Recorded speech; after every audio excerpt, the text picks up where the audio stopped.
Hello, everyone, and welcome to the Micon Podcast. This show is an open platform for everyone to share their perspectives on the issues that matter most to them. Let me state at this point that the Micon Podcast runs independently of my weekday show on Channels Television, which is Politics Today, and the weekend edition, Sunday Politics. The Nigerian political space is occupied by personalities whose ideals and ideologies may be embraced or rebuffed depending on the side of the divide you belong. So my guest today is young and playing big in politics. Yes, son to the ever-vocal former governor of Kaduna State, Malam Nasiru El-Rufai. Honorable Bello El-Rufai is carving his own path, proudly embracing his father's legacy while living on his own terms. Known for his expressiveness and unapologetic opinions, Bello is a prominent figure on social media with a presence that echoes the spirit of X, formerly known as Twitter users. But beyond the banter of social media, Honorable Bello El-Rufai currently serves as a member of the Nigerian House of Representatives, representing Kaduna North Federal Constituency in the 10th National Assembly, holding the position of the chairman of the House Committee on Banking Regulations. He is a leading voice both on and off social media platforms. I sat down with Honorable Bello Muhammad El-Rufai to talk exclusively about his brand of politics, his insight on the APC, and his thoughts on the opposition. As expected, our conversation didn't shy away from addressing some of his views and statements that some consider extreme. But true to form, the lawmaker did not hold back. Sit back and watch this insightful conversation. Thank you so much, Honorable, for joining us. Thank you so much, Abon. Thank you for having me. It's a pleasure having you. And look, a lot of people had said you are somewhat like a warrior, always ready for your throws, because before you came into the house, you were more vibrant in terms of engagement with young people on social media. But you look calmer. That's deceitful, isn't it? To a certain extent. Yeah, thank you for having me, Abon. It's really an honor to be in your studio. You've interviewed my father many times, so it's quite surreal, I guess, being in a studio with you. And I tune to Politics Today almost every night. Yeah. An avid politician. So thank you for having me with your entire team. As I said earlier, I'm encouraged to see it's filled with young people as well, because we're taking over from you guys if we unite and plan well, as I say. As for being a troll, I will get to that, but I tend to be more reserved in person, and there are reasons for why sometimes that assumption is out there, but I think I'm gradually improving in that regard, so let's hope for better. Interesting. I mean, how does it feel to carry an El-Rufai? I mean, that name, and Nasiru El-Rufai has done a lot of work to put that name on the lips of so many Nigerians, and this has been so many years. It does look like a walk in the park for you getting into politics and riding on the shoulder of a giant politically, isn't it? Again, that's a good remark. And people, I guess I'd go on a limb and say Africans and Nigerians. I mean, I guess we don't put, especially the older generation, they don't put much work into the mental psyche of young individuals nowadays. It's really a weight, it is. But then it's a double-edged sword, right? So you have I have the advantages that many young Nigerians don't have. Being my father's son automatically opens doors. It's not just exclusive to Nigeria, by the way. Unfortunately, that's how the world works. Most people that have connections tend to have more access to people in business and leadership and so forth, I always start interviews by saying I'm very proud of my father's achievements. He's certainly not a perfect human being. No human being is. He has made many mistakes. I've seen many directly. But in terms of his record in public service since 1999, I really, there's no greater honor than being his son. And I think part of the reverence or kindness I get most times has to do with what he has done. You know, you have many people that will just tell you, oh, I'm doing this because your father helped me years ago, without knowing who I was. So there's an advantage there, but there's certainly a weight, you know, a weight that I pass on to my friends, you know, my family, and it isn't easy. But if I bet you, Ebo, if you poll many young Nigerians to either have a heavy name that will open doors for them or have no name at all, most will go for having a heavy name. So it is a burden, but it's also an advantage, and it's what I do with the name that really matters the most to me. And that's my focus, and I intend to use it to my full advantage, the benefit of my people. That's the focus. Do you feel so proud being a Nasir El-Rufai son? Absolutely, absolutely. You know, I'm his biggest fan. You know, he's a very simple person. You know, he's been stereotyped a lot. You know, I got a video of him nowadays saying people say this about him, people say that about him, and they don't even know him. They've never. You've interviewed him many times. You have a relationship with him, but the people that have that perception of him do not. You know, and I partly blame your field, not you. You know, there's so much sensationalism, and journalism sometimes, you know, does not do its homework right, you know. But what I loved about the video is when he ended by saying, what hurts people like that is he doesn't give a damn. I assure you many times we've tried to tell my father, I did a master's in public relations, so I know the value of image making and perception. You know, he doesn't care much about that. And he said that in the video, that what bothers people is he doesn't go out of his way to change what you think he is. You know, I know one thing that bothers me, he doesn't care. There seems to be a perception that my father's anti-Christian. You know, the closest person to him since we were 4 is a man from Cross River, Peter Jones. You know, he plans out, you know, so we don't, religion is personal to us, you know, and I always try to remind people, I was in school back then, but when he was FCT minister, you would recall, he demolished mosques. The Imam said he hates Islam.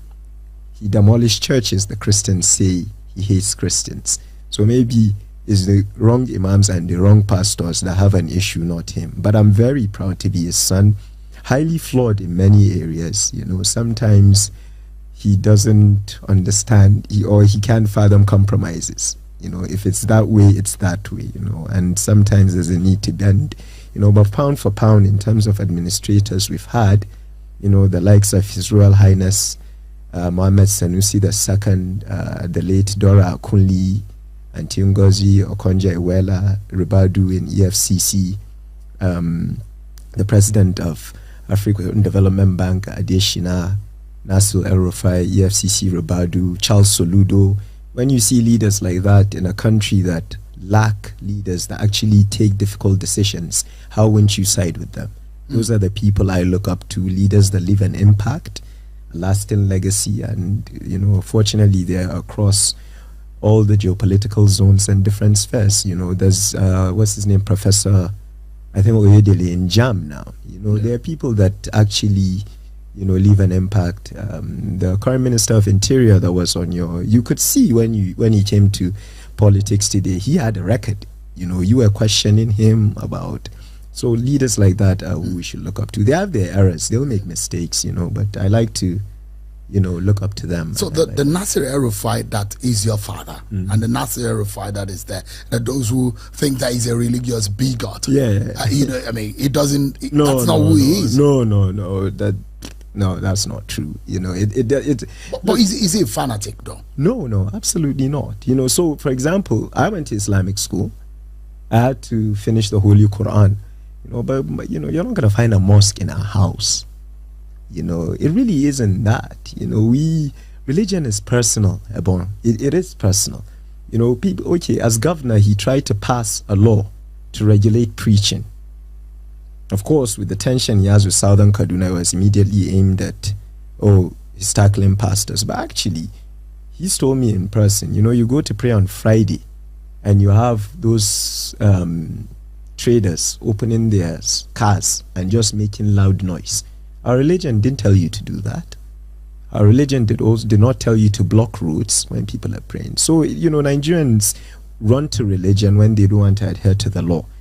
I think people like El-Rufai will always be judged harshly because we are a lawless country. So when someone says it's the law or not, even if your church or mosque is made of gold and it's on a pipeline, it should go. So this is it. But for us as children, no. We don't. Religion is. I schooled in America all my life. You see, if you were so religious, you probably would have taken me to Saudi. No, and all that. So, but you don't see him as a fanatic, but is he religious? No, he is religious in the sense that you and I are religious. It's personal. We don't discuss. Okay, I'll tell you a story, Ebon, and this is the honest truth. My father's ADC when he was Minister of FCT is a late guy called Ibrahim Al-Ladi. He's from Kebbi. Now, I know young Nigerians don't understand Nigeria now.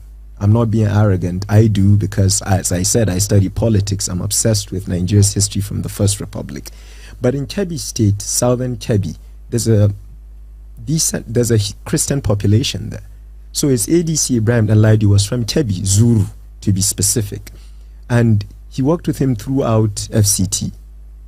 And it only took him becoming governor, where in Kaduna, this religion thing is such a major issue. And one day, I think a few imams approached him as governor of Kaduna and said, Your Excellency, we're worried. Your cook in government house is a Christian. The stewardess, her name's Hadassah, she took care of us even when we were children. So of course when we became governor, she was in government house. She's a Christian, incidentally from my constituency, not southern Kaduna. She's a Christian from Kaduna North constituency, a ward called Haimbanki, but it has a minor Christian population there. And I wasn't there, but my father then looked at his ADC, he's late now, Ibrahim, and he looks at him and goes, Ibrahim, you're a Christian? And he goes, yes, sir. And he said, I never knew. And he goes, I just thought when I saw your documents, you're from Kebbi. I just assumed Kebbi is a northwest state, and then the ADC, Ibrahim, great guy, he looks at him and goes, no, I'm from Zuru, and Your Excellency, there are Christians there. Now, am I telling that story? We could work with you for days. I don't care who you worship. I'm going to be buried alone.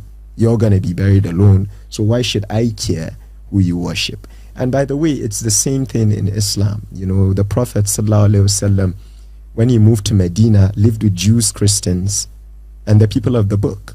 But nowadays you have scholars. It's the same thing in Christianity. I'm not just calling out my religion. You have pastors on the pulpit preaching hatred. But we need to readjust this thinking and stop throwing nonsense out, before we even lose people believing in religion. That's why our generation now, you find young people saying they don't even believe in God.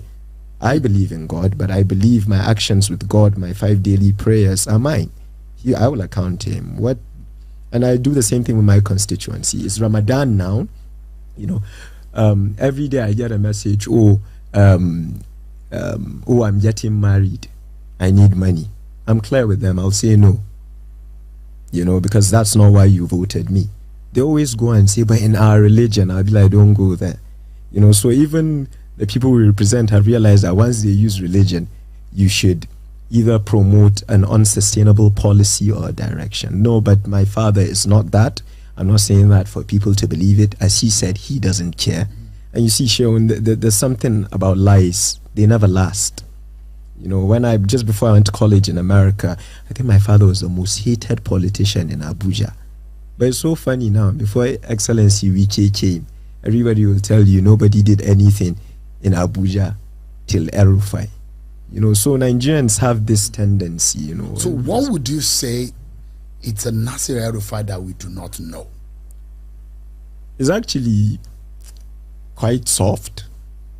Is he? Yeah, he is. He is. He doesn't compromise, as I said. And as a politician, which I don't think he always is, I judge him on that. He always says he'd rather, when his tenure as governor almost ended, people just assumed he'll become a senator like former governors. But over lunch, he once told us he'd rather be a local government chairman than be a legislator, because he thinks our job involves compromises, deal making, networking. He doesn't have time for that. But if there's one part of your father's life that you never wish to leave, what would that be? I'm leaving it now, Shehu. It's a difficult one to be a politician. Oh, it is. Like a father. There are two ways to look at it. Okay, about the most. I'll probably get in trouble for this, but I don't care. The people enjoying Nigeria now are politicians that don't care. Okay, if you don't care, you don't have a conscience, it's a fantastic job, particularly to be a lawmaker, because there's no a governor. There's so much attention on governors. You've interviewed many of them. So if as a governor your state is failing, people will shine the eye on you. But as a legislator, decent salary, if you don't care, it's a good job. But if you care about your KPIs, you want to achieve a lot, being a Nigerian politician can be very difficult. Being a lawmaker is worse. In a few days, it's Ramadan. Okay? I'm not a populist, even though most of my initiatives since being elected have seemed like I'm a populist. But I know for sure this Ramadan, for the last 1 month, I've been lobbying wealthy individuals to give me rice, palliatives to share to my people. I don't think it's sustainable, but I know the current situation in the economy. I saw your latest interview with the presidential candidate of Zenith Labour Party, Dan Inyawo, I believe. Yes, Dan Inyawo. And I remember him and you going back to back on the present situation in the country. People are starving, Sean. I liked how you kept highlighting it. Now, what people don't understand is when the PDP people come to your studio, it's Aishuaju's fault, it's Buhari's fault. When you get the APC people, no, I think Nigeria has not worked for a long time. I think Nigeria has not worked for a long time. We were very hard on the Jonathan administration. We were so hard, I was active online then. We never blamed governors. It was all Jonathan. We overpromised. I'm proud of APC. I still think pound for pound, we can highlight a few things we've done. I'm proud of the Buhari administration's stride in infrastructure in particular, from the second Niger bridge to the work my father Amechi did with the rails, but we overpromised and underdelivered, but I think to say it's like blaming, I chair the banking committee now in the house, so I oversight the Central Bank of Nigeria. It's like blaming Olayemi Cardoso for inflation now and ignoring what occurred during the stint of Mr. Godwin Emefiele. Governance doesn't work that way, so that's the issue. To summarize, I'm proud of my father. He's highly flawed in many ways, but I think, of course, I'm biased. He's the best administrator in the Fourth Republic, in my view. From his tenure with the Obasanjo presidency, the job they did in the economic team, headed by Mrs. Ngozi Okonjo-Iweala, so I'm proud of him. But I'm not him. My path is different. And I will continue to do my best, listen to the best advice, copy from the best legislators. There are many that are more experienced. I'm not ashamed to learn, and that's what we've been doing with my team. I want to quickly move, because the interview is not about Nasser, it's about Bello. But there are a few things, because you're the most part of your life. Interconnected. Most part of your life. You carry the name, so there is. Perhaps my last question about him would be: you were in the National Assembly when his nomination was rejected, and I was announced. Yes. What did you feel? I was actually with him. I'll give a background here. Okay, this started when, and even though this and for there are things that you probably know this because you have your sources probably better than me. But there seemed to have been an energy to maintain the APC ticket in the north. Now, that I don't believe in zoning. I really don't. But I also believe in common sense. Okay, I also believe there's no Nigerian group that is more special than any. I believe the talent of presidents like President Babangida and President Obasanjo was they knew quality people across the geopolitical zones of the country, but there seemed to have been an error on APC's part. To some people in APC thought maybe to retain the presidential ticket in the north, that would have destroyed our party and would have thrown Nigeria into a crisis after 8 years of President Buhari. Okay? I think everybody knows the role my father and a few other governors played in insisting that the presidency be zoned to the south. This was before President Asiwaju's Emilokon speech. Some of us thought that if after 8 years of Buhari, power had retained in the south, the APC on its own will be fragmented and will lose the election. Because even though many Nigerians don't believe in zoning, they'd rather adhere to competence, there is political agreement. For example, if while campaigning I told my people I'm only running for 1 term, even if I cure cancer, after that 1 term, if I come to run again, they'd say that wasn't the agreement. Clearly, it's PDP that even has it in their constitution. I've read the APC constitution at least 100 times. We don't mention zoning in our party. But there is an agreement that after power in the north, it goes to the south, unless there are exceptional circumstances, like when President Aradua passed away, God rest his soul, and President Jonathan took over. Now, it was very disappointing, to answer your question. It still is. Because myself, my mentor, the governor of Kaduna, Basani, and my friend, who was my father's commissioner, Hafiz Bayero, played a key role in convincing my father to agree to work with this current government. He didn't want it. Now, it's hard for Nigerians to believe it because they think everybody wants to be minister. You know, my wife knows that there are many nights that I come back and I tell her I don't even want my seat now. You know, so to be fair with him, he didn't want the job. We convinced him that from the antecedents of President Asiwaju, he will create an excellent team as he did in Lagos. The president wanted to work with him. When he came to Kaduna, it was clear that he wanted that. And you know, in-house, we, in a very difficult way, convinced him to agree to be minister. And we had an idea what his portfolio would be. You know, it was meant to be power and gas. He insisted to the president in private that Nigeria will not sort its electricity issue if gas is not put under the component of power. The irony is, there is nothing that has been as rough as lack of power in the last 2 weeks. You can say what you want about Bello El-Rufai, but if you give him an assignment, they do it well. So I'm disappointed because Nigeria lost an effective administrator, a person that is willing to take difficult decisions to solve a problem that unless we solve, Ebon, we're not going to go anywhere. Russia electrified their country in 1921. How can a business in Nigeria, how can a small business compete with a similar competitor in Accra when 50% of their operating costs is going to diesel? So whether we like it or not, we have to sit down and solve this power issue. Unfortunately, I don't think we're doing it now. It's too early to call out the minister, Adil Abu, and it's more than the minister. You know, you have the discourse, how they were sold out, but that's another topic. But I escorted him to the screening. We suspected something was going on.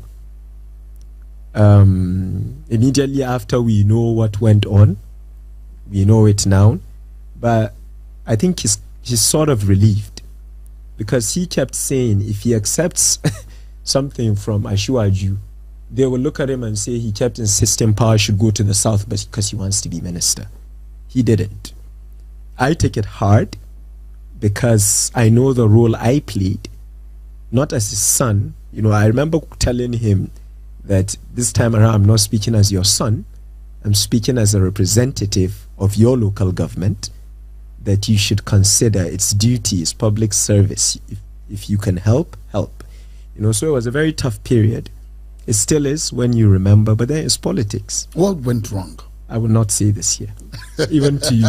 But I'll call you later and say, to the best of my knowledge, there are always 3 sides to a story, you know it. But I think we have a good idea of the story. Because, I mean, what is hanging over his head is that he has a security problem. Oh, that's bullshit. Sorry, I can say bull. That's that's not true. It'll end up connected to the Southern Kaduna story. That's not true. We're not that story that I've read on Twitter. Body bags in the, no. We don't. If I. Is it about politics though? No, it is. It is pure politics. It certainly is. Is it that some people don't want him to be on that cabinet? But you and I know, even before this, Ashwaju and Malam were never the best of pals. Not that they were fighting, because Ashwaju is way his senior politically. But there have been many remarks that Malam has said, retired godfathers in Lagos. You remember that? So he's never. I think in the president's camp, Malam was very close to Governor Arebe Shola. So I don't think within the camp of the president you have many people rolling their pom-poms for Malam Nasir El-Rufai. They did because he made they believed he played a key role along other governors in ensuring power moves to the south. And he did. But it's not like they've always been jolly. There's been mutual respect there. Malam looked up to what Ashwaju did as governor in 1999, the tax code in Kaduna, which he wrote himself alongside Jimmy Lawal and Ayo Ekpo. We Kaduna copied Lagos's tax code, not exactly, but so he looked up to Ashwaju as a governor, but they've never been always on the same camp. Malam was in CPC, Ashwaju was in ACN, so there are things. You know what they say on the other side? No, I don't. Is that he wants to be president. That's not true. And that he wants to use that office given to him to become president in 2027. Yeah, but as a politician, I'll ask you this question. If he had become minister and had fixed the power solution, wouldn't Nigerians vote for him? So maybe there are politicians that thought that way. But may God curse politicians like that. How do you know you're alive tomorrow? There are people dying today because there's no light in their local government in a primary healthcare center. So because you don't like Nasir El-Rufai, you affect that, then you better wait for God to answer you. No amount of Umrah or going to Jerusalem will save you. If you stop improving the lives of common Nigerians because of politics, may God help you. How painful was that for Nasir El-Rufai? No, it wasn't as bad for him as it was for us. I think he saw it coming. He's a very smart man. He was not, ready. And as you recall, the senator that tried to lay the petition, if you recall, Malam tried to answer him right there. And then they blocked it. So as soon as we left, he said, they are blocking me answering them for a reason. He was never ready. But I spoke earlier about us not being fanatics, I guess. But we are people of faith, Sheon. And it's the same in Christianity. Whatever God has written is written. And maybe there's a prayer in Hausa where we say, Allah yazaba mana mafi alheri. That is, may God choose what's best for you. You might think having 1 billion naira is what's best for you. But what if you get 1 billion naira and suddenly your lifestyle changes, you stop coming to see your parents, so it's not like that. He's okay though. We speak at least on the daily. As I told him I was coming to be interviewed by you. He's in Cairo now, and I think he's a bit tired. You've interviewed him many times. You know how my father works. He got tired towards the end. I think he never recovered after COVID. The pain of going through COVID. And in COVID, again, back to being a fanatic. He was the first governor to stop Salah prayers. And Muslims in Kaduna cursed him. It cost us politically. If he's such a fanatic, why would he stop Eid prayers from happening? But every scientific report then showed we should isolate. So I think Nigerians are not very logical when it comes to my father or my family, but we don't care, really. Because those that love us tend to love us seriously. And those that don't like us detest us seriously. Maybe there's a silver lining in between. How do you deal as a representative of the people of your constituency, deal with the insecurity situation that has seen the killings, the maiming, and the desolation of parts of your constituency? Yeah, well, first of all, and this is not a political statement. May God bring this to an end, and may everybody we've lost, regardless of tribe or ethnicity, rest in peace. And I would like to state that it's a failure on our part. There is no two ways about it. Everybody says it, but I don't think they mean it. Without security, there's no point getting any investment into the place. My constituency is not that bad. I represent a constituency that is more or less like, who you say, my Lagos politics is bad, maybe like representing Ikeja. So my constituency is 80% urban, you know, but I have colleagues that get calls every day that somebody has been kidnapped. If I get that, I swear to you, I might resign, Sheon. If I get... It's a lot of pressure.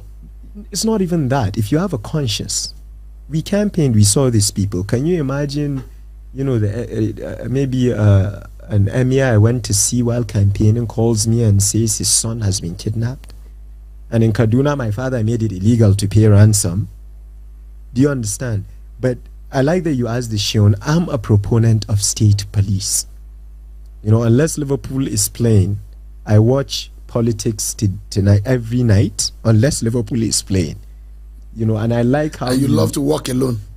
I'm not working alone this year. We're tough, you know. We're tough. For the moment. Yeah, and when club leaves, it's a problem. But I live in the moment, you know. But I believe in state police. I don't want to second guess you, but from your tone, I think you're also an advocate. There are risks to it. But I don't believe in continuing a policy that's a failure. We are the only federation that operates a centralized policing system. I will get back to my father again. In front of me, there was an attack in a local government called Igabi. In front of me, he was trying to get a hold of the IG just to add more troops for operations. Maybe the IG is with the president. He's not going to come out and take a governor's call in order to approve that the commissioner of police should send 50 more boots. In that 20-minute span, a bandit has murdered innocent lives and left. Yes, governors can abuse power, but let me ask you this. Are governors not abusing power in this system? I was the son of a governor.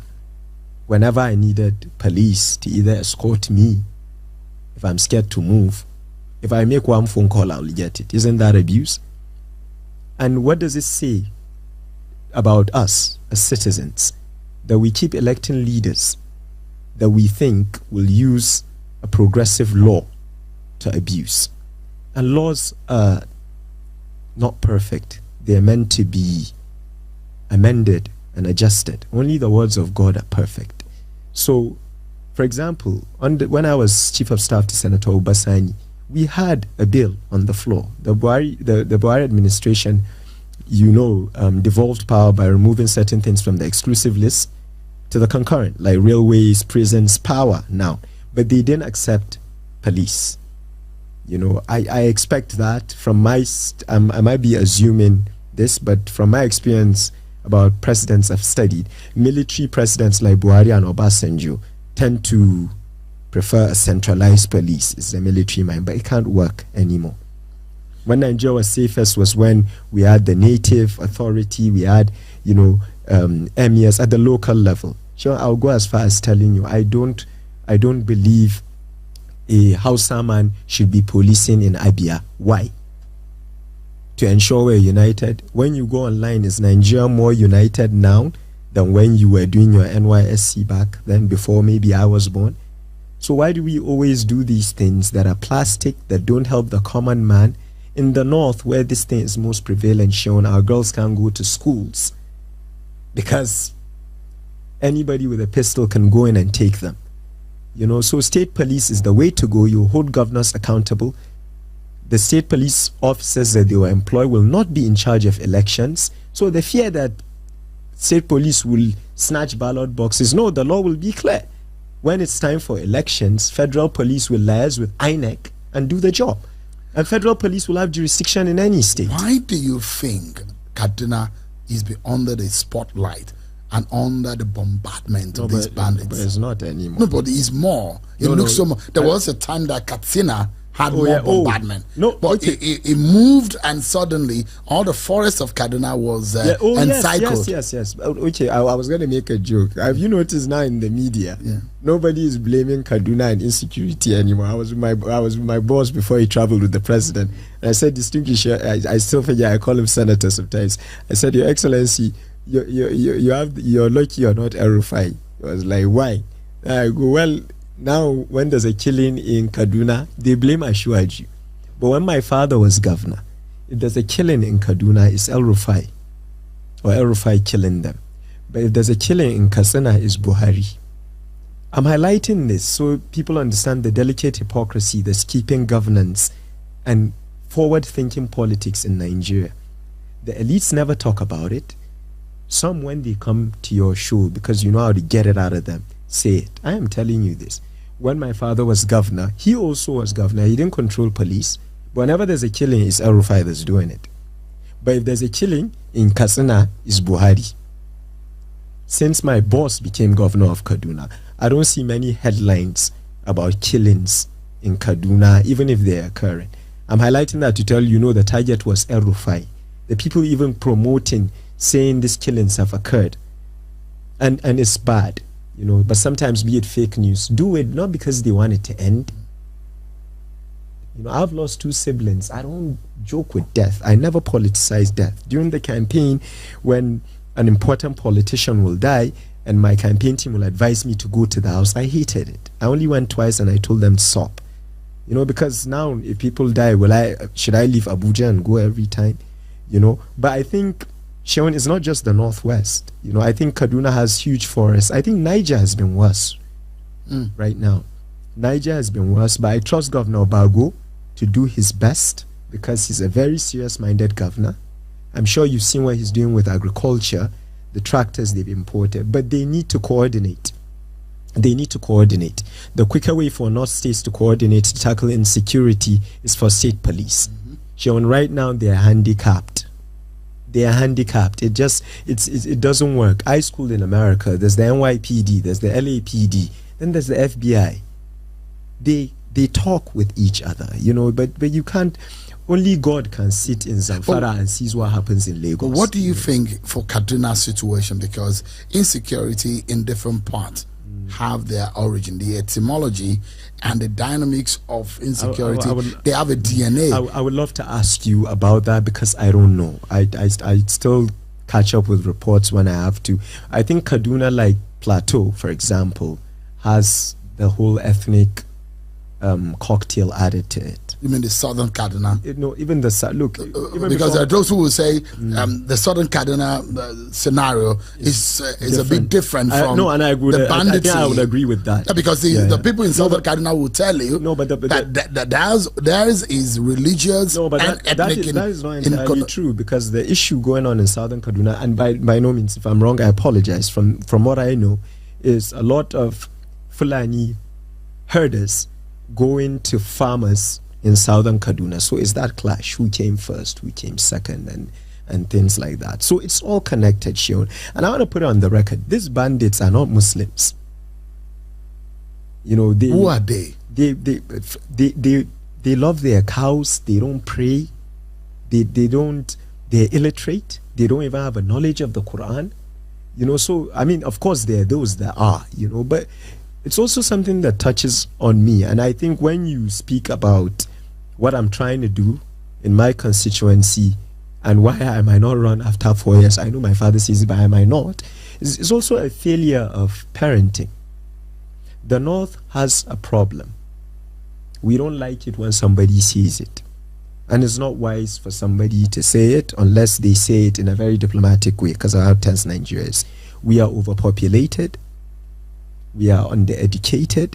By every HDNI index, states like Zamfara, Yobe lag behind. This is not to disparage them. It's that if you don't say this first, how do you solve the problem? This is why I will never, ever pay for my constituents to do a mass wedding. Why? I'm not trying to see more children. But they want it. Your constituency but I'm changing how they think. More leaders need to do it. We're here to pass laws.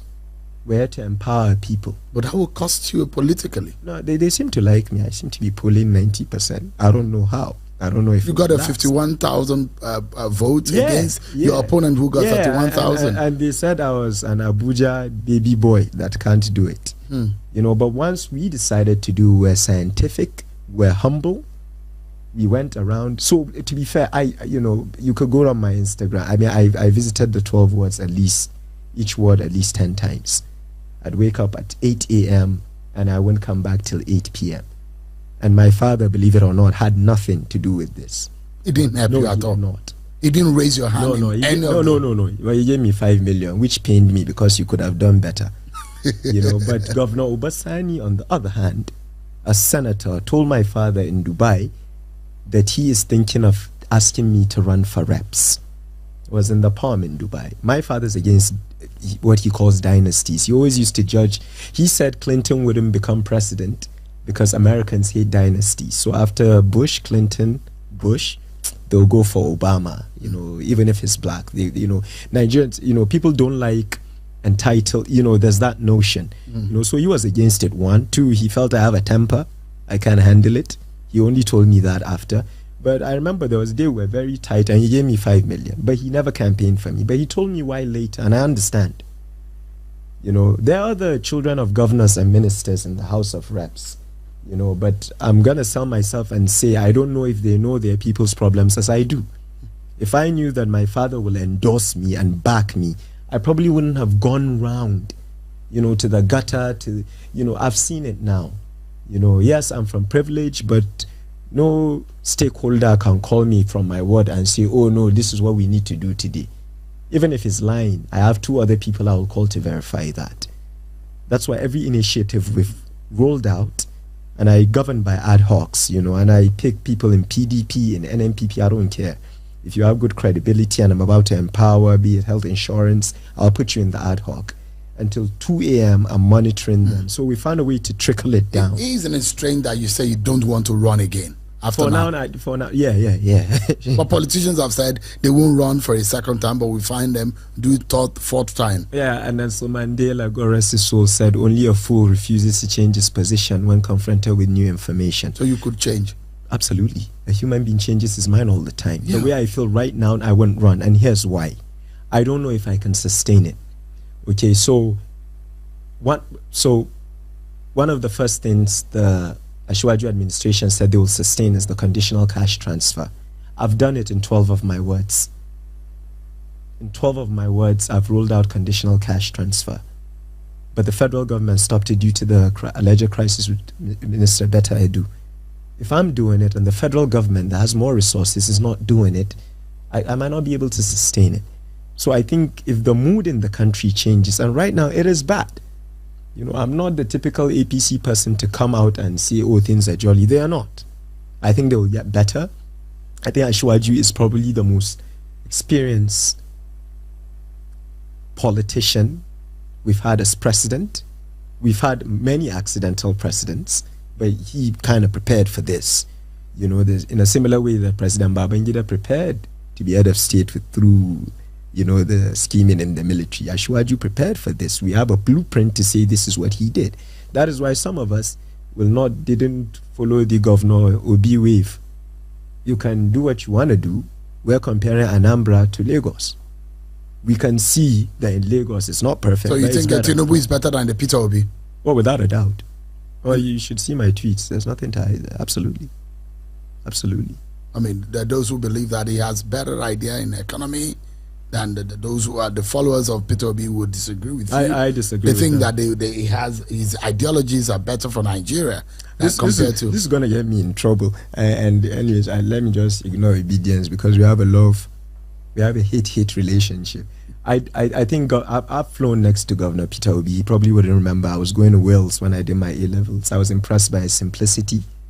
Other governors were flying first class. He was in business. Don't ask me why I was in business, but I was there, and I picked his brain and stuff. I was a kid, probably 18. I don't think he's a bad man. That's not what I'm saying.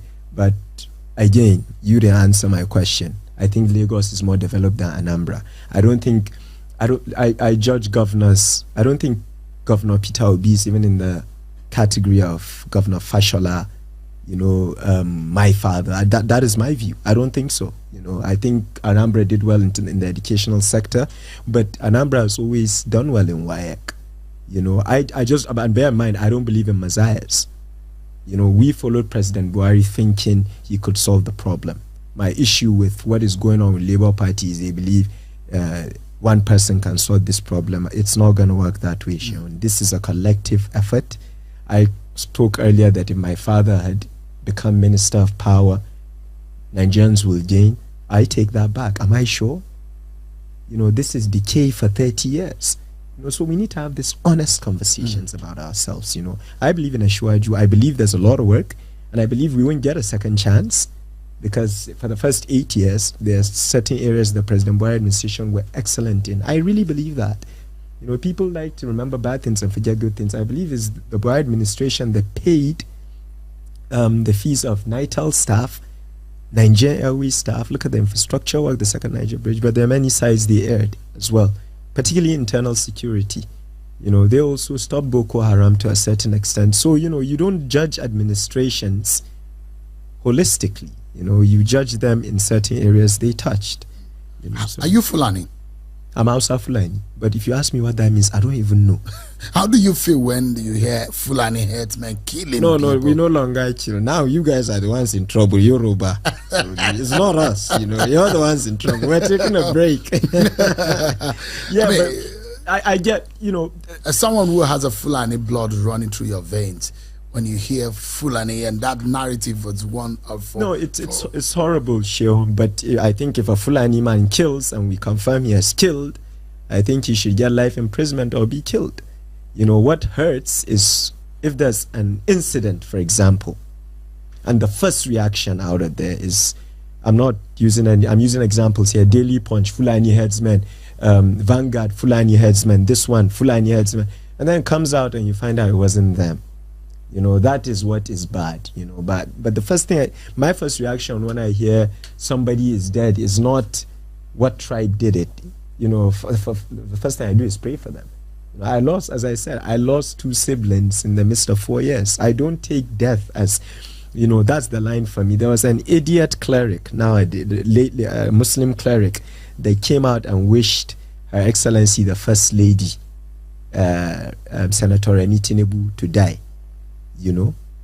He came out to apologize later. I certainly hope the DSS are not taking his apology. It's only in this country that you say something like that and come out and apologize. But look, Sheon, again, let me get back to my dear friends, the obedience. A fire happens, and you have human beings coming out and saying, who did those people vote for? An explosion occurs in Ibadan, in Oyo State, and your first reaction as a human being is to say, the people that got burnt, who did they vote for? Are those people that speak like that human beings to you? Just because Nigeria is in a tough state, so we need to reject. I'm the first to come out and say leaders have failed. I'm sorry, we have some horrible citizens and we need to engineer. Of course, the first step to sort that out is something you said in your last show. That if we want the citizens to trust us, then maybe it's high time we stop flying. We stop throwing parties. We sacrifice together, but we have to do it together. But there are bad people around. It's been bothering me. They are lucky I've retired. So you're concerned about the obedience and the manner in which No, not just obedience. I just use them as an example. I like provoking them. But it's just our people. We've lost a sense of compassion and humanity. If somebody dies, I'm not going to ask them, did he vote for Tinubu? I'm worried he died. I'm worried how his family feel. Like looking for the obedience trouble. Yeah, they used to like me. They don't touch me as much. But as a representative of the people of your constituency, what would you say is perhaps the most urgent need? And are you able to level up, to be able to stand up and come up to be there? You say you don't like messiahs, but be the voice that speaks for them. Well, the irony, Ebo, I like that you mentioned that. They are trying to portray me as that messiah. Now, I was telling her yesterday that sometimes I go out of my way to say, no, I wouldn't do it. And everybody knows, when you at the grassroots level, everybody knows. I have a reputation that no, if Bello says no, is no. As I said, every day I get calls. One guy wants to an important stakeholder that claims he delivered me. He wants to add a second wife. That's not my problem. First of all, I don't believe in polygamy, even though my father has 3 wives. But secondly, that is not my job. I know very well that if I give you money to add a second wife, by the way, you're adding to a problem. You add to children, I'll be the one to pay for their school fees. So I don't want those problems. I have enough in So you're a man of one man, one wife. That's your own philosophy. I tried to do that. But I thought you said your father is your mentor. Yeah, no. But in that area, I say it's not perfect.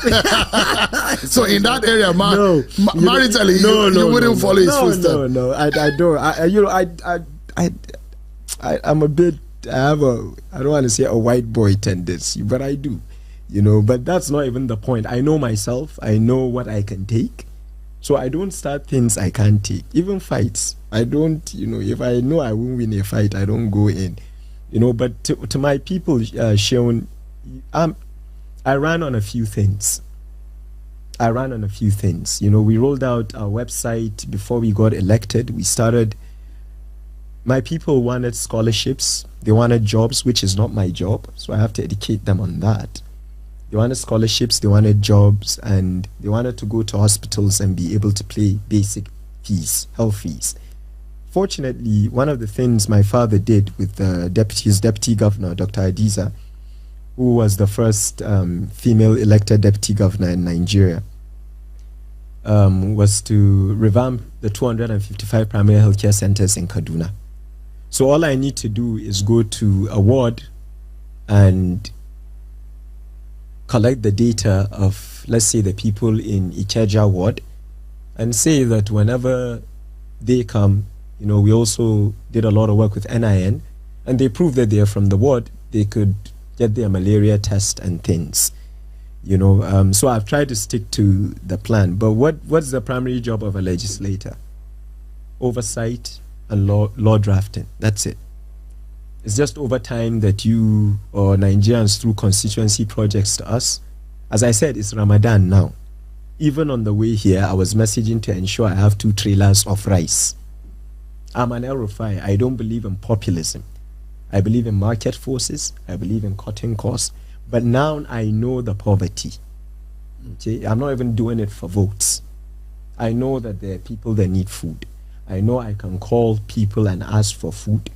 I will. And I know I will deliver the food. And the people I will tell to deliver the food know that under my representation, if you like, go and hide the rice. I will come to your house and bring it out. So that's what we're trying to do. Do you find it as a privilege being a chair of a very juicy committee as a finance committee? Yeah. It's banking. Banking regulation. That's but you're right. It's a tier 1 committee, and it's a privilege. And I will not. I thank the speaker, Honorable Tajuddin Abbas, who is also from your state. Yes, and of course. But it's not political nepotism. Well, he's your man. He gave you a juicy committee. No. Actually, let's debate that. Is it, if my father was speaker and he gave me that, then it could be nepotism, right? Because he's my father, But if the speaker, who by accident is from Kaduna, and then the governor, who was the banking chair when I was his SLA and chief of staff, is from Kaduna, and then he and the speaker decide to give me banking, I think it's more privilege than nepotism. Nepotism is when John F. Kennedy made his younger brother, a brilliant attorney, the Attorney General of America, as president. That is nepotism. It's the argument right now, my dear friend, Sheyi Tinubu. The argument that is nepotism, I've not seen it. You could question maybe the ethics, depending on how you feel, but till the president of Nigeria makes Sheyi Tinubu Minister of Youth, I wouldn't call it nepotism by definition, but it's certainly privilege. Nepotism doesn't have to be biology. It has that's to be what I'm asking you. I don't people know. who are close to you, because if you have a speaker who extended the privilege to you of heading a tier 1 as a first-time lawmaker. What if I'm very qualified? Yeah, but I'm not. I was joking. I don't have a but there are those who will say they are returning. They are ranking member who would have headed a tier 1. I get the question, but you see, that's the key thing. The National Assembly has a turnover rate of about 80%. So whether they liked it or not, the old members must give some of us young members chairmanship, because 80% of them didn't come back. That's another story on its own. 80% of legislators don't come back. So you don't see a problem for those who find one in Seyi Tinubu and his brother being on the president's entourage, and perhaps the manner in the protocol you had the both children before a very top-ranking minister. Your team is going to enjoy this part because I answered every question bluntly, and I love this podcast, but I'm not going to answer that because she is my friend. I'm proud of him, and this is not what it's about. I honestly don't think it's a big deal. These are the things that bother me. We like to fuss about Governor Sanwo-Olu's watch when we should be commending the red line. You understand? I don't think those are our focus. But I would even say my view on that. I can speak about me. When my father became governor, I always say this. I said in my channel's interview, he sent me on exile. And my first taste of grassroots politics was campaigning for my father. I went round and round with him. Not knowing I'll be here, of course not. I studied political science, but I swear to you, there was no grand design to make his son. That's not us. My father became governor, and my mentor, not politically, but in life, Bello El-Rufai, the former owner of 9 Mobile, called up Huawei, the Chinese company, and said they want me to work there. My father wanted me to do an 8 to 5 because he knew if I'd stayed in Kaduna after politicking, there would be a lot of attention on me as the first son of Kaduna. But that's my father. I'm not going to speak about President Ashwaju or my friend Shea. I don't know that dynamic. So you don't think there's a problem in the president having his children directly working and directly, there are those who say it's a jump of protocol. You imagine that if you were with your father when he was governor and he put it before, by protocol, they were being put before the deputy governor on an entourage. But I have a question there. Were they actually put before? So do you when a president comes back from a trip and you see them all line up to receive him, is there actually a protocol as to who's there? There are protocols. Maybe those are professional protocol people. Yeah, because I didn't know. I don't know. But what I'll say is, things are different. But you see, the reason why I want to answer this, Shion, is because you deserve that answer, but the public does not. Why not? Well, I never spent 8 years in Kaduna. I swear to God, I never did a contract in Kaduna. But when I started campaigning, the public were saying that I got jobs in Kaduna. So why should I answer? I would never, no commissioner in Kaduna, and it came back to help me. When I was campaigning, a lot of my father's commissioners were the ones saying, oh, I'm humble, I never went to their office. You get what I'm saying? But you want to engage a public. We just spoke about your career in journalism. Exceptional. But even I confess that at some point I was looking at you saying, she was just firing APC people. So you're dealing with a public that has made up its mind. I promise you, you said this the other day to one guest you had, that we want you to do better. And I saw the passion in you. I think it was a member of Tinubu. It could have been, no, it wasn't Papa Bayo or Nagum, because that was a phone. Yeah, it was a member of the government. I kept telling him, please, I'm not your enemy. We want you to do, even if Nigeria's economy starts growing by 8%, like we experienced during the Obasanjo administration, even if unemployment rate decreases, there are Nigerians out there that will still not like. They will say they heard Sheyi cough last week. Why is he coughing in Villa? So I'm not ready to have this honest conversation with. That's why I really, it's because it's you. Every day I get offers, you go and talk. Look at your accent. You speak well. I will speak well because I'm a child of privilege. I schooled in America, so I do have this accent. But I do avoid the public because everybody has made up their mind. And that's a tragedy. Do you understand what I'm saying? I don't know. I'm not trying to run away from the question. I'm saying even if Sheyi was not there, someone will say, why is Tinubu wearing a shoe that's not green? So why should we care? So that's why I said these things don't matter to me. Right now what matters to me is Ramadan. And today I went to see the deputy speaker, great guy, His Excellency Benjamin Kalu, just to brief him on committee affairs. And one of his deputy chief of staff reminded me, you're in trouble because after Ramadan, Easter. And in my constituency, there's a significant Christian population, like the Hadassah I told you, that hated Muslims from Christians. I don't want to do that. you know, and it's not even good politics. I just don't want to do that, you know. So everything we do, you know, we kind of donated books to schools. Don't worry, you won't see me on video giving it. That's not it. We engaged the school management. We took textbooks. In fact, it wasn't even my job. It was a project by the previous member, but my team found out about the job. I called the member and said, look, the normal thing is if we don't do this job, they will go and sell the books. Students need books in primary schools in Kaduna North. We took the books, about 60,000, gave them away, you know. But let me tell you how bad this is shown. There was actually a committee member that said I should not give a missionary school. So what did I do?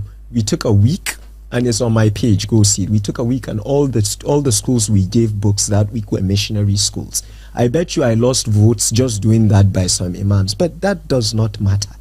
I know the statement I'm trying to make. I know why I want to leave. You know, whatever it is, that's where we're heading at in Kaduna North. As a committee chair on banking, I'd like to quickly get your view. Those former deputy governor of the CBN, Kingsley Moghalu, who believes that some of the bank MDs the government needs to go after them. I mean, the government has gone after Binance and trying to clamp down on the BDCs. Do you think that the MDs of these banks need to answer some questions about the manner in which dollars and foreign exchange have been messed up? Yeah, well, I would say the MDs per se, but I'll say you know this better than me. I mean, I think any transaction that is opaque or illegal, there's a banker involved. You know, so maybe it's a director, maybe, but you know, I think there needs to be more scrutiny towards commercial banks. But let me explain. Commercial banks are not under my oversight. So I chair the Banking Regulation Committee. And the reason why I'm in trouble and I'm seen as privilege that you call nepotism is because I oversight CBN.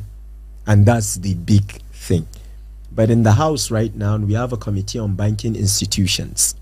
That committee is headed by a nice legislator called Honorable Eze. So he has oversight duties on commercial banks. You know, but I think if Binance is being looked at, if BDCs are being looked at, absolutely.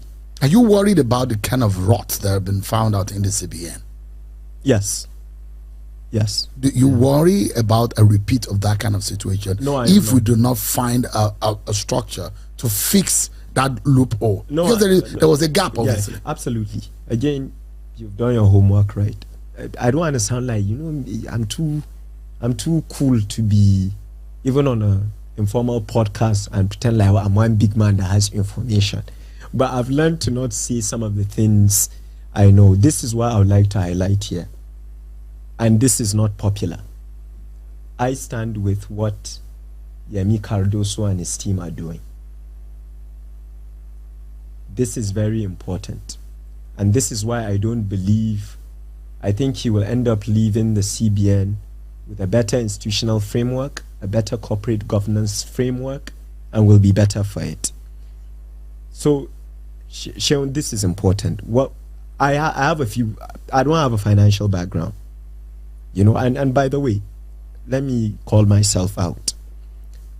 What happens in the House is that after a speaker is elected, everybody starts going for the juicy committees.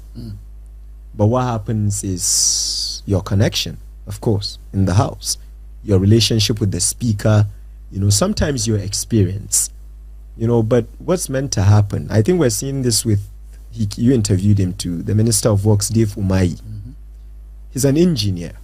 You can see when Excellency Dave Umahi goes to site, you can look at the contractor and say, this is not the price of cement. No, this scaffolding, you know. So I hope in future, House committees, chairman or appointments, not even chairman, even membership, will be done based on your area of expertise. But you know what? I'm my father's son. Since I became chairman of banking, every day I'm reading reports to catch up, just to augment that deficit I have. Back to CBN. My father's former chief of staff, Mohamed Sani Tijo, who you know as well, is the deputy governor of CBN, heading economic policy. the teacher was a brilliant mind. Probably, you know, closer to your generation and older, you know, is you guys' time before us.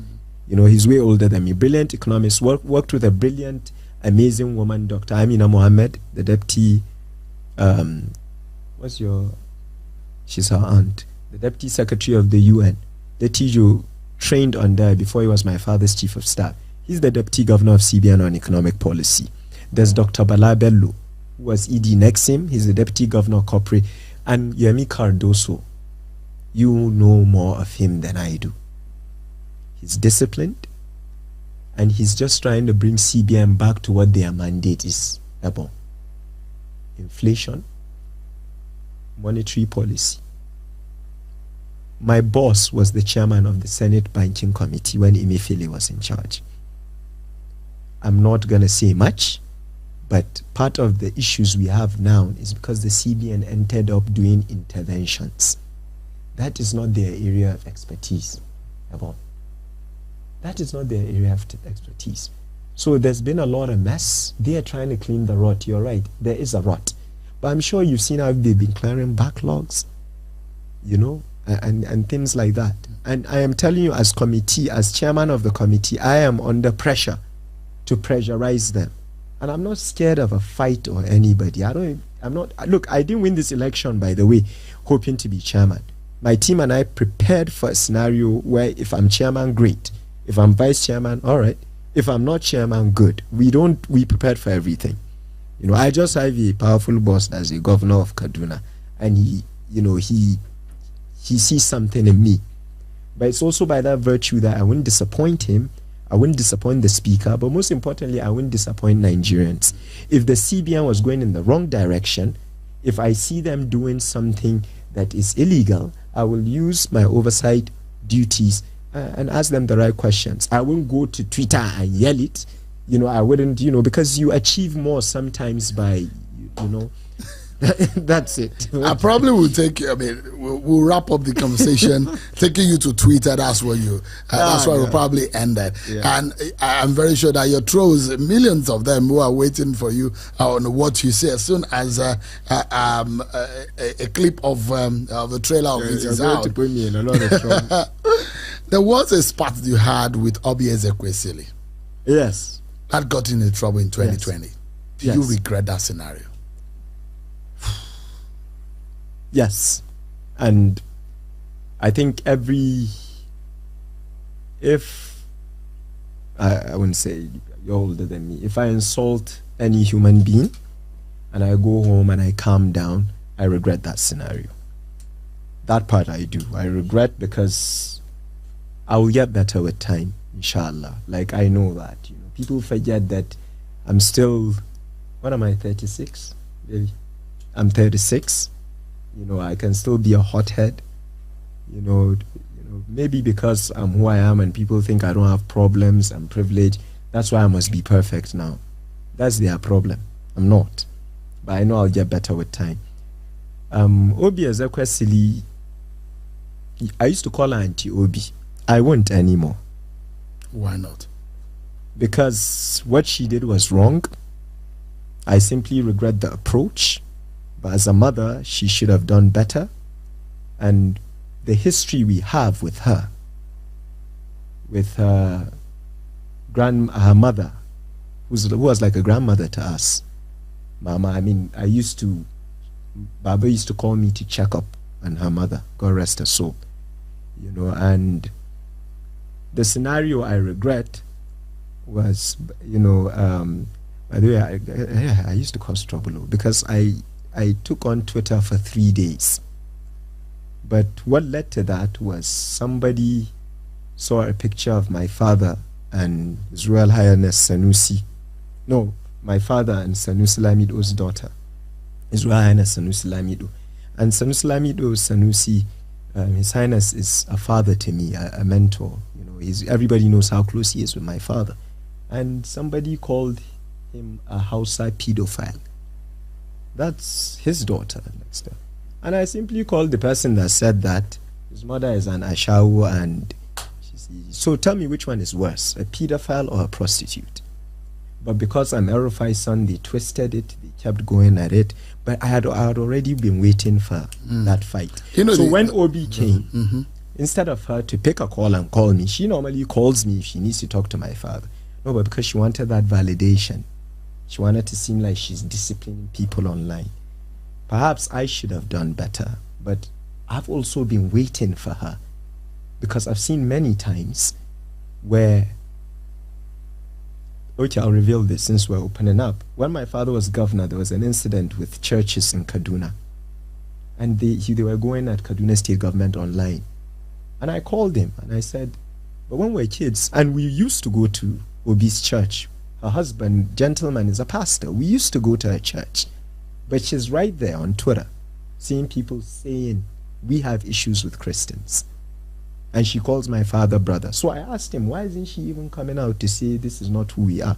He just said, leave it. So already I wasn't happy with her. But before then, I went to Georgetown. Obi wrote my recommendation to Georgetown. That's how close we were. Her son Chuba China and I went to the same high school. So if an incident like that happens, and you're a mother, a brilliant public servant, if I do say so myself, what she did in public procurement before she became minister. But this is the story people don't tell you. No, the so part I didn't where like how she confronted the part me where, in public the part without disciplining the other person. And it also came off as she didn't discipline the other person because it's from part of her country. No, the part where got a lot of people and perhaps where it got messy was where you were said to have threatened to rape someone's mother.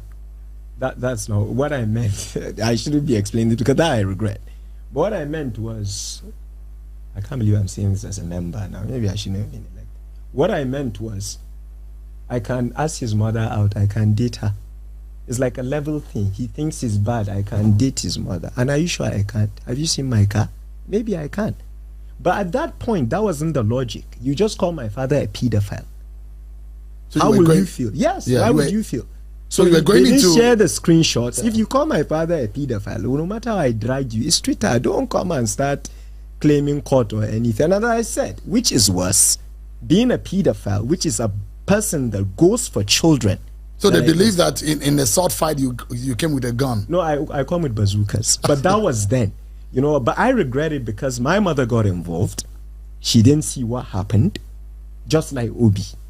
And of course, because we're El-Rufais, we're attacked all the time. She said, my sons, all is fair in love and war. The only thing that I regret all of that, but I had to apologize because for 2 days, my mother, I almost fell out with my mother, which is wrong by any ramification, especially in Islam. But I told her I'm not apologizing. Twitter can burn. So I had to take my mother more or less saying she will never talk to me. That's why I released the apology. You can ask Omojua is your friend. If not, I was ready. And what has changed? Let me conclude with this. I saw early on that young people have a right to be angry. Now I have no choice but to not fear young people because I know if I don't perform, the old guard will block the doors for young people. But if young people want to be foolish, disrespectful, not to me, I'm young, to elders, to make a point, to trend, to TikTok, let them keep being stupid. That is not how you gain power. That is not how you come here. That is not it.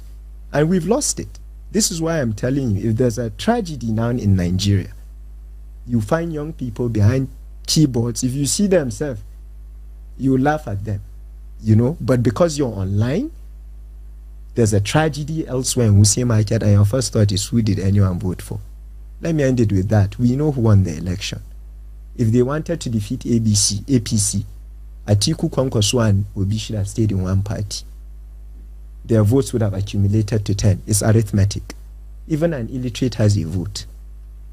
So if you want to play politics, whether you like it or not, you must play. The day PDP divided their votes between Kwankwaso's 1 million, Atiku's about 6, and Obi's 4, Ashiwaju found it easy. A Muslim was not any fanatic. Okay, we've done Muslim. Who has Muslimized Nigeria? Someone told me the only way to Islamize Nigeria is to put Islam in our jollof rice. It was politics. You are from Southwest. A Yoruba Muslim is at a disadvantage politically.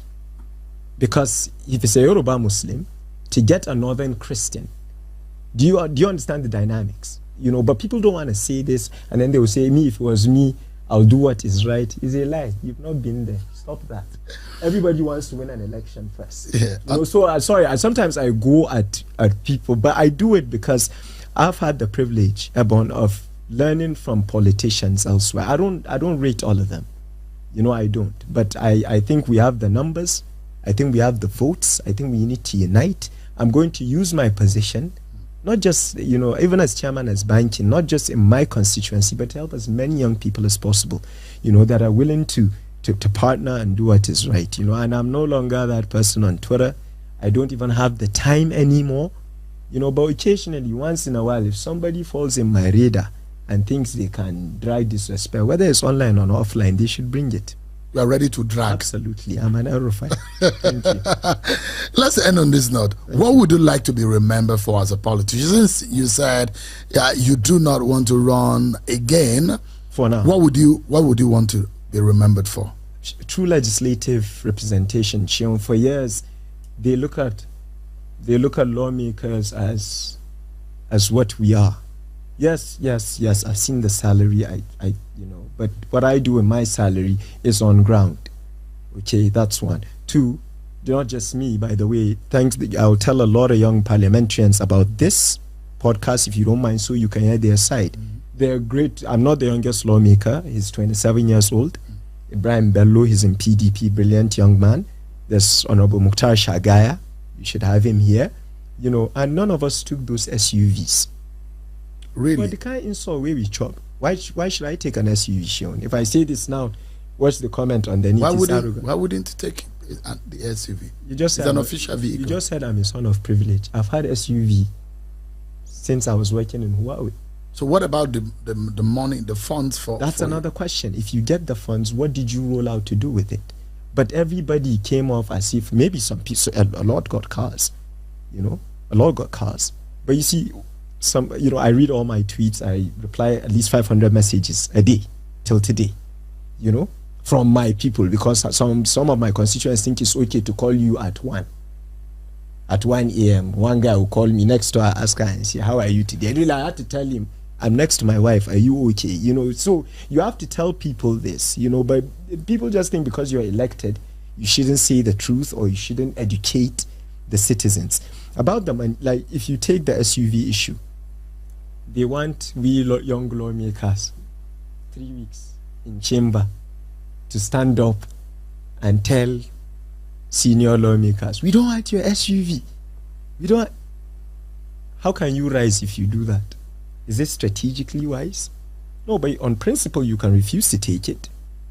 On principle, you can complain. So you refuse to take it? Not just me. A lot didn't. A lot don't have SUVs. A lot. But you see online, and the figure they were quoting in the news is even wrong. But a lot went with it, that we all took SUVs. That's not true. So I think, I understand why it's there. We have failed as leaders. And it's not an APC thing. It's not a PDP thing. It's a Nigerian thing. And there is hope. There's so much talent in this country. But if we're not honest with each other, if we're not honest, this thing will keep being recycled. And more leaders need to come out, engage. I know. I was in Kaduna 2 days ago. I walk around to my people. I don't shield away from them. And right there, I'll say, no, I'm not doing it. You're marrying white? No, I'm not doing it. You want, a leader should be able to say the truth while making sacrifices. But one thing, the people that I represent know that they can call me any day and I'll pick up. They know that when palliatives are given to me, I'm not going to keep it from. Why? Do you understand? So that is what we need across board. We need a president, of course, that will do what is right. But what about your local government chairman? What about your councillor? What about your House of Assembly members? What about your rep members? This is how we need to start thinking. That's what I want to be remembered for. And God knows, so far, with all sense of humility, even though I didn't come off as humble in this interview, but I think maybe because you open with Twitter, with all sense of humility, I want my people to know that, and I can see it, honestly, in Kaduna North, I can see it. Now people will message and say, okay, Honorable, I know you're in plenary. Can I call you when you're out? Even things like this matter. I could have called you yesterday at 12. Ebon, can I come today? But you're considerate. You're like, oh, he might be busy now. So we need to get back to that. As I said, I know why Nigerians are angry. I will never say I've experienced poverty. I've not. But I went around and I saw it. And I just think that so far we've rolled out scholarships. I've rolled out scholarships worth over 60 million naira to students in Zaria. That's where Speaker is from. As long as they're from my constituents, they will get their scholarship, and they've gotten it. This is why, so far people like me. I don't think it will last. But so far, I intend to use this goodwill. I always say President Buhari had goodwill, and then there was some delays, and it goes. I knew early on that even before I got elected I gave out scholarships in KASU, Kaduna State University. But everyone I did that, the first thing they said was, isn't it his father that increased scholarship fees? I know I almost done, Shion. Do you know the fees in KASU, Kaduna State University? 40,000 naira. How does a professor earn from that? I went to Georgetown. How do you compare my knowledge if we're still paying university professors all this? University is meant to be expensive. Nigerians don't want to hear that. It's meant to be expensive. We've lived in subsidy all through. Of course, we can't say it as leaders because we're still living expensive lifestyles. We need to cut it, but we need to also tell Nigerians the truth, because we're no longer a rich country. We have about 220 million people, less than 2 million barrels a day, a bloated civil service. You know the gist. So you need leaders that will say, okay, look, I'm going to take that sacrifice, but you too as well. That's what I want to be remembered for, and I'll be in trouble for it. Honorable Bello El-Rufai, thank you so much indeed for your time today, and I hope that it was as fruitful and as engaging. Thank you so much indeed. I appreciate it. And you came here with your beautiful wife. Thank you so much indeed. She has a sports conference that's coming up in April. Okay. So we've tried to. She's into. And I'm supporting her fully, because a lot of my constituents don't want to go to school. But they are really looking to football, basketball, and things. So we're trying to see how sports can rise as a revenue stream. She already does flag football. We've had some governors to commit Dangote Foundation, raising revenue. But I'll send you an invitation. Fantastic. And your team. I think that would be great. Good ideas. Thank you so much, Abba. I appreciate it. Oh, well, it's been an explosive conversation, isn't it, on this episode of MyCon Podcast. We thank our guest for his insights and perspectives on the issues raised. Honorable Bello El-Rufai's candid discussion shed light on party politics, governance, and the challenges facing our nation.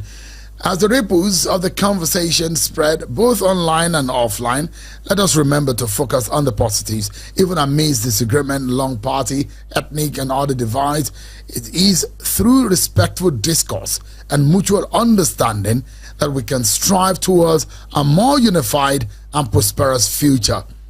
Thank you, everyone, for staying with us in this episode of MyCon Podcast.